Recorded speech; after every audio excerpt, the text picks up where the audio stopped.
Hello student, welcome back. इस video में discuss करने जा रहे हैं एक्सरसाइज 6.2 के शुरुआत के 3 क्वेश्चंस को, जिनमें से पहला वाला क्वेश्चन है हमारे पास। पहला क्वेश्चन है, in figure find the value of x and y and then so that A B parallel C D.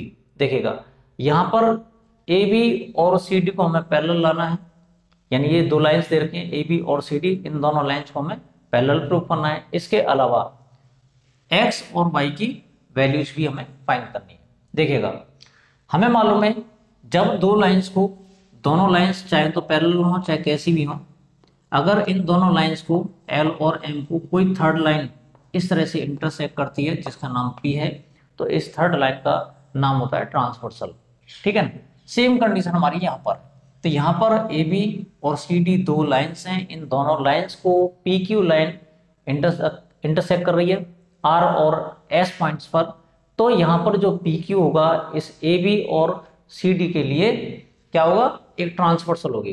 ठीक है ना, ट्रांसवर्सल लाइन हो जाएगी ये वाली। अब यहाँ पर देखिएगा, हमें मालूम है कि पी आर क्यू ये वाली क्या है, एक स्ट्रेट लाइन है। तो स्ट्रेट लाइन पर ये जो रे है इसके द्वारा दो एंगल्स बने हुए हैं, ये वाले और ये वाले। तो ये एंगल 50 डिग्री का दे रखा है, ये एंगल एक्स है। अगर हम इन दोनों को ऐड कर लें, तो दोनों का जो सम होगा वो होगा 180 डिग्री। सॉल्यूशन में हमें मालूम है कि angle A R P plus angle A R S equals to 180 degree, यानी इन दोनों का जो सम होगा वो 180 डिग्री हो जाएगा। तो एंगल ए आर पी 50 दे रखा है, ये x दे रखा है, इक्वल्स टू 180 डिग्री। तो इस 50 को उधर ट्रांसफर करेंगे तो हमें x की वैल्यू मिल जाएगी 180 माइनस 50 और आंसर आ जाएगा 130 डिग्री, यानी हमें x की वैल्यू मिल चुकी है। इसके बाद यहाँ देखते हैं कि यहाँ पर ये जो y एंगल है या फिर जो y है वो 130 के इक्वल होगा। रीजन क्या है, ये दोनों वर्टिकली अपोजिट होंगे। अब यहाँ पर हम इसको लिखने के लिए क्या करेंगे, angle R S D equal angle Q S C या C S Q, angle C S Q, हम दोनों को इस तरह से लिख लेंगे और रीजन लिखेंगे वर्टिकली अपोजिट एंगल्स। तो यहाँ पे एंगल आर एस डी दे रखा है वाई, और इधर एंगल सी एस क्यू ये दे रखा है 130 डिग्री। इस तरह से हमें y की वैल्यू भी मिल जाती है, यानी x मिल चुका है, हमें y मिल चुका है। हम एक बात और नोटिस करते हैं, यहाँ पर x की जो वैल्यू है वो 130 डिग्री है, y की वैल्यू भी 130 डिग्री है। तो यहाँ लिखेंगे we have x equals to y equals to 130, यानी x की वैल्यू y की इक्वल है जो कि 130 है। अब यहाँ पर एक बात नोटिस करते हैं कि ये दोनों लाइंस हैं जिनके लिए ये ट्रांसवर्सल का काम कर रही है। तो ये जो एंगल है y और ये जो x है, x और y दोनों के दोनों ऑल्टरनेट इंटीरियर एंगल्स कहलाएंगे। ठीक है ना। Here x and y are alternate interior angles, है ना, ये ऑल्टरनेट इंटीरियर एंगल्स हैं। और ध्यान रखना, जब भी ऑल्टरनेट इंटीरियर एंगल्स इक्वल होते हैं तो उस कंडीशन में, जैसे कि ये दोनों अल्टरनेट एंगल्स इक्वल हैं, तो उस कंडीशन में ये दोनों लाइंस पैरेलल होती हैं। It implies A B parallel C D. तो मैं समझता हूं ये पहला क्वेश्चन आप लोगों के समझ में आ गया होगा। क्वेश्चन नंबर सेकंड हमारे पास दे रखा है, in figure if A B parallel C D and C D parallel E F and y ratio z equal to 3:7 find x. देखिएगा, इसमें 3 लाइन्स दे रखी हैं हमारे पास, ए बी सी डी और ई एफ, तीनों के तीनों आपस में पैरेलल है। इसमें जो पी क्यू लाइन है ये ट्रांसवर्सल है तीनों के लिए। y और z का रेशियो उसने दे रखा है 3:7, x की वैल्यू पूछ रहा है वो। तो हमने सबसे पहले काम किया, ये जो एंगल है इसको हमने w नाम दे दिया, यानी ये जो एंगल हमारे पास w है। तो हमने एक बात नोटिस की इसमें कि हमने जैसे इसको नाम W दिया तो ये जो W है वो y के इक्वल हो जाएगा। क्या हो जाएगा, क्योंकि हो जाएंगे दोनों वर्टिकली अपोजिट एंगल्स। तो यहाँ पर y इक्वल टू डब्ल्यू, ठीक है ना, y की जो वैल्यू है वो w के इक्वल हो गई। इसके बाद वी हैव, देखो हमारे पास पहले से ही दे रखा है कि y ratio z equal to 3:7, ठीक है ना, y और z का जो रेशियो दे रखा है वो 3:7 है, ठीक है। इसके बाद देखिए यहाँ पर y और z का कोई कॉम्बिनेशन नहीं है, हमने इस वजह से w का यूज किया है, क्योंकि यहाँ पर होता क्या है, जब CD और EF दोनों पैरेलल हैं, ये ट्रांसवर्सल है, तो w और z में एक रिलेशन है, वो ये है कि दोनों के दोनों को इंटीरियर एंगल्स हैं, ठीक है ना। यहाँ पर y का कोई रिलेशन z से नहीं है, तो हमने क्या किया, जब y ratio z equal to 3:7 है, तो इसका मतलब ये हुआ कि हम y को रिप्लेस कर सकते हैं w से। तो यहाँ पर w ratio z equal to 3:7 ये भी होगा, ठीक है ना, यानी हमने y को रिप्लेस कर लिया w से। अब हमने एक बात बताई थी पिछली वीडियो में भी, इसमें फिर हम बता रहे हैं कि जब भी हम रेशियो को खत्म करते हैं तो किसी कांस्टेंट से मल्टीप्लाई कर लेते हैं। तो हमने क्या किया, let w equal to 3a and z equal to 7a, हमने क्या किया, इस रेशियो को a से मल्टीप्लाई कर लिया, तो ये एग्जैक्ट वैल्यू निकल के आ जाती हैं। ये w इक्वल टू 3a हो जाएगी, इधर z हो जाएगी 7a। अब यहाँ पर हमने एक रिलेशन बताया था इसमें कि CD और जो EF है दोनों के दोनों पैरेलल हैं, तो इसका मतलब ये होगा कि W और Z का जो सम होगा वो 180 डिग्री होगा। यहाँ पर लिखेंगे since CD parallel EF it implies W plus Z equal to 180, और रीजन लिखेंगे co-interior angle, co-interior angles, यानी ये जो को इंटीरियर एंगल्स होते हैं इन दोनों का जो सम होगा वो 180 डिग्री होगा, क्योंकि दोनों पैरेलल हैं।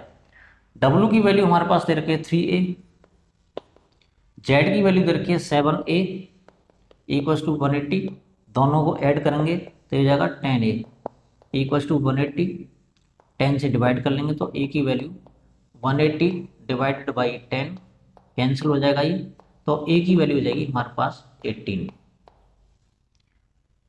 a की वैल्यू यानी जो कांस्टेंट जैसे हमने मल्टीप्लाई किया था उसकी वैल्यू हो गई 18। इसके बाद क्या करना है, इस a की वैल्यू की हेल्प से हम w भी फाइंड कर सकते हैं और z भी फाइंड कर सकते हैं। अब z की कोई ज़रूरत नहीं, यहाँ पर हमें w की जरूरत पड़ने वाली, तो हम इसमें वैल्यू पुट करेंगे। w इक्वल टू 3a, तो 3 मल्टीप्लाइड बाई 18 और आंसर आ जाएगा 54, ठीक है ना। यानी ये जो एंगल है हमारे पास ये हो गया 54, और हमें ये भी मालूम है जितना w है उतना ही हमारा y है, तो यहाँ पर y की वैल्यू है वो w के इक्वल हो जाएगी, और w की वैल्यू है हमारे पास 54, ठीक है ना, यानी हमें एंगल y मिल गया 54। अब हमें क्या मिलता है, x और y इन दोनों का सम भी 180 डिग्री होगा। रीजन क्या है, इसमें ए बी और सी डी दोनों पैरेलल है और इसमें ये ट्रांसवर्सल है। यहाँ पर लिखेंगे since A B parallel C D, A B और सी डी दोनों पैरेलल है, तो इसका मतलब ये हुआ कि x plus y equal to 180 degree. Reason वही होगा, को इंटीरियर एंगल्स, ठीक है ना। अब यहाँ पर x की वैल्यू हमें फाइंड करनी है, y की वैल्यू ऑलरेडी है हमारे पास 54, तो यहाँ 54 पुट कर लेंगे इक्वल टू 180, इस 54 को उधर ले जाएंगे, तो इससे मैं x की वैल्यू 180 माइनस 54 यानी 126 डिग्री, तो यहाँ पर x की वैल्यू हमें मिल जाती है 126 डिग्री, जो कि हमें फाइंड करनी थी। तो मैं सोचता हूँ ये क्वेश्चन भी आप लोगों के समझ में आ गया होगा। क्वेश्चन नंबर 3 हमारे पास, in figure if A B parallel C D, E F is perpendicular to C D and angle G E D equal to 126 degree, find angle A G E, angle G E F and angle F G E. देखिएगा ध्यान से, हमें एक angle दे रखा है G E D equal to 126, तो जी E D कहां पर है जरा ये देख लो, ये हमारे पास एंगल जी ई डी, ये वाला जी ई डी, ये पूरा दे रखा है 126, ठीक है ना। हमें फाइंड करना है ए जी ई, हम सबसे पहले इसकी बात करेंगे। देखिएगा ए जी ई हमारा कहां से कहां तक है, यहां से लेकर यहां तक, इसको हम ए जी ई कहेंगे, ए जी ई। यहां पर सबसे पहले एक बात देखने को मिलती है हमें इसमें जो दो लाइंस हमें दे रखी हैं ए बी और सी डी, दोनों की दोनों कैसी हैं, पैरेलल है। यहाँ पर लिखेंगे since A B parallel C D, यानी दोनों के दोनों लाइंस पैरेलल हैं।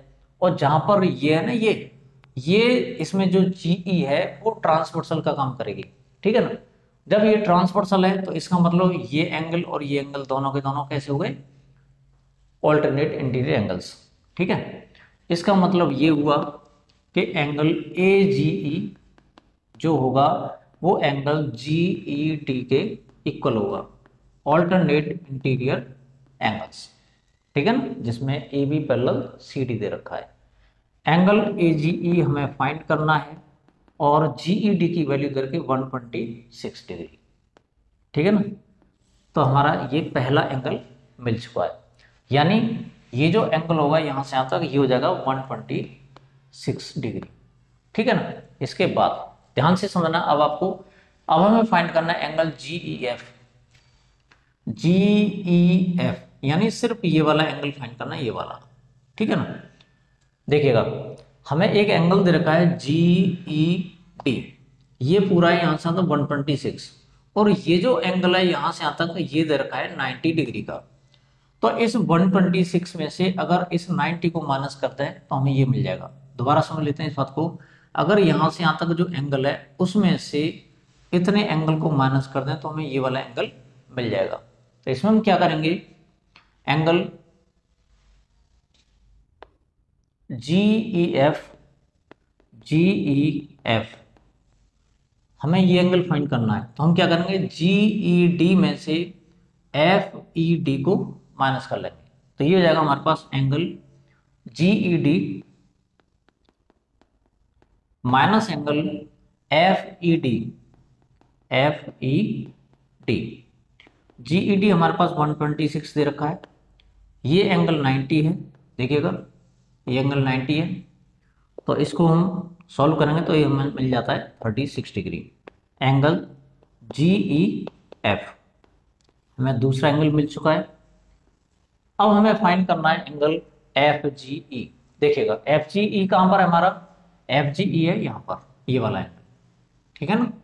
इस एंगल को हम एफ जी ओ बोलेंगे। एक बात बताइए, क्योंकि ए जी एफ या ए जी बी एक स्ट्रेट लाइन है, यहाँ लिखेंगे since A G B is a straight line, ये स्ट्रेट लाइन है जिसमें एक रे ये वाली मान सकते हैं इसको। तो यहाँ पर दो एंगल बने हुए हैं, एक तो बना हुआ है एंगल ए जी ई, दूसरा है एफ जी ई, तो दोनों का जो सम होगा वो हो जाएगा 180 डिग्री, यहाँ से लेकर यहाँ तक। तो यहाँ पर हम लिखेंगे angle A G E plus angle F G E, ठीक है ना। इन दोनों का जो सम होगा वो हो जाएगा 180 डिग्री। इसमें से ए जी ई की वैल्यू हमें ऑलरेडी मालूम है, ये दे रखा है 126 degree plus angle F G E equal to 180 degree. इस 126 को उधर पहुंचा दो, angle F G E equal to 180 minus 126 degree, minus करेंगे तो हमें मिल जाएगा 54 degree angle F G E. तो मैं समझता हूँ आज की वीडियो में हमने जितने भी क्वेश्चंस डिस्कस किए वो सारे के सारे समझ आए होंगे। मिलते हैं नेक्स्ट वीडियो में बाकी बचे हुए क्वेश्चन।